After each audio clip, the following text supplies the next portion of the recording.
तो मैं प्रज्ञालय की कुछ अवधारणा बताना चाहती हूँ। मैं इसके बारे में विस्तार से तो नहीं कह सकती, लेकिन कुछ संक्षिप्त में मैं इसे आपके सामने प्रस्तुत कर रही हूँ और इसमें आप लोगों की सहमति और सहयोग की जरूरत है।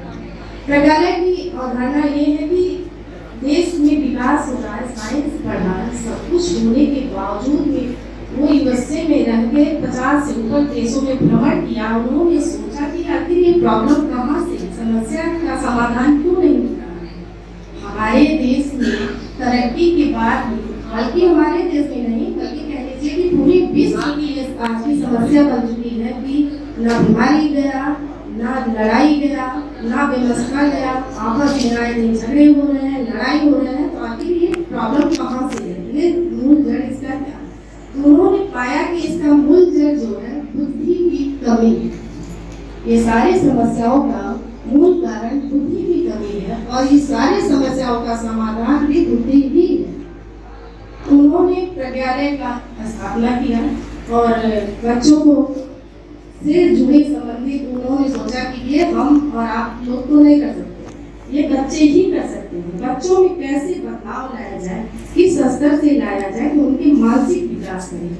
शिक्षा चल रहा है, शिक्षा का मतलब सिर्फ नौकरी करना नहीं, जो कि आजकल हमारे बच्चों को बचपन से ही, नर्सरी से ही बता दिया जाता है कि तुम पढ़ लिख कर डॉक्टर बनोगे, इंजीनियर बनोगे, IAS बनोगे, खूब पैसा कमाओगे।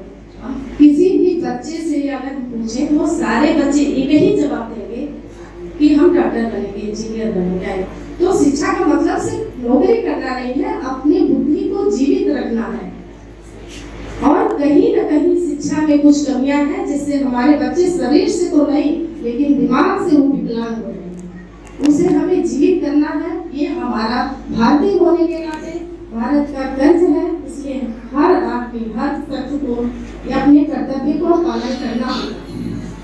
शिक्षा के साथ हम नौकरी करते हुए अपने कर्म को खूब निभा रहे हैं लोग, उसके साथ साथ अपने दायित्व को अगर निभाएं तो ये बच्चों में से संभव है कि आने वाली जनरेशन, आप जरा सोचिए, आज हम हैं, हम नौकरी कर रहे हैं, 10 साल 20 साल जीवित रहेंगे, चले 10 साल 20 साल 50 साल के बाद क्या होगा इस देश का, ये पूरे विश्व का क्या होगा।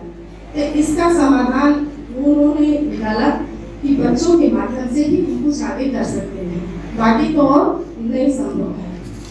अब क्या है, सबसे पहला जो कारण है बच्चों को तनाव मुक्त शिक्षा देना। बच्चे बचपन से इतना माइंडली डिस्टर्ब हो जा रहे हैं कि हाई स्कूल जाते जाते या तो आत्महत्या कर ले रहे हैं, या तो वो दारू पीने लग रहे हैं, या तो वो ड्रग्स लेने लग रहे हैं।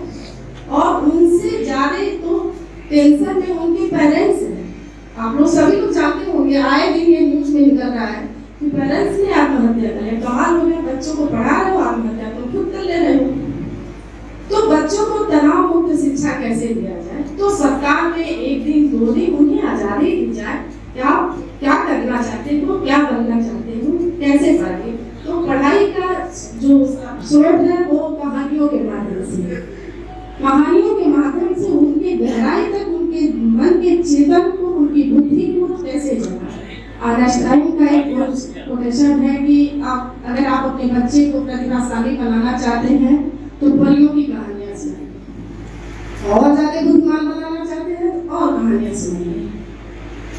पजल के माध्यम से कि छोटे छोटे टुकड़े को जोड़कर हम कैसे एक आकार दे सकते हैं, कैसे एक मानचित्र बना सकते हैं, ये भावना बच्चों में डालना बहुत जरूरी है। उनका मानसिक विकास हो।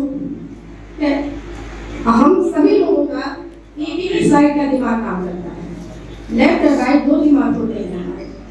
ज्यादातर लोग लेफ्ट दिमाग का ही प्रयोग करते हैं। लेफ्ट दिमाग का स्वभाव होता है लड़ाई झगड़ा तनाव, वो उसका नेचर है। और राइट दिमाग का काम है प्रकृति से जोड़ना है, नेचुरल है, साधारण है, सिंपल है। तो हम अपने राइट दिमाग को तो नहीं जगा पाए, लेकिन बच्चे के राइट दिमाग को कैसे जगाया जाए, ये प्रज्ञालय का अवधारणा है। दूसरी बात, उनको प्रकृति से कैसे जोड़े रहे। बच्चे हमारे कोई फैक्ट्री में पैदा थोड़ी हो रहे हैं कि हम सब एक तरह के IAS ही हो जाएंगे, सब डॉक्टर ही हो जाएंगे, सब इंजीनियर हो, सब डॉक्टर ही हो जाएंगे, तो आगे देश कैसे चलेगा। लेकिन सबके पेरेंट्स की इच्छा यही है कि हमारा बच्चा डॉक्टर क्या है, तुम क्या बनना चाहते हो। हमारी लड़की इस 10th में गई है, आप लोगों को बताएं, वो रटती थी हर सब्जेक्ट को, यहाँ तक से मैथ को भी वो रट के जाती है। हम देखे उसको 2-4 महीने देखे कि बेटा ऐसे काम नहीं चलने वाला, तुम रट के 10 लाइन जाओगी तो 5 लाइन लिख के आओगी, और अगर 5 लाइन समझ के जाओगी तो श्योर है कि तुम 10 लाइन लिख के आओगी।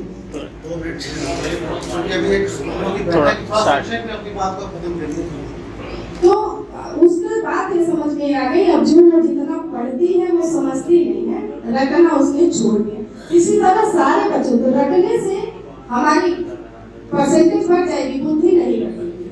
तो हम चाहते हैं कि आप लोगों के सहयोग से आप अपनी शिक्षा के अनुसार हमारे विद्यालय का जो कार्यक्रम बताए हैं समझ में आया होगा, और उसे शुरू करके और मेरा सहयोग करें और देश के कर्ज को चुकाएं। धन्यवाद।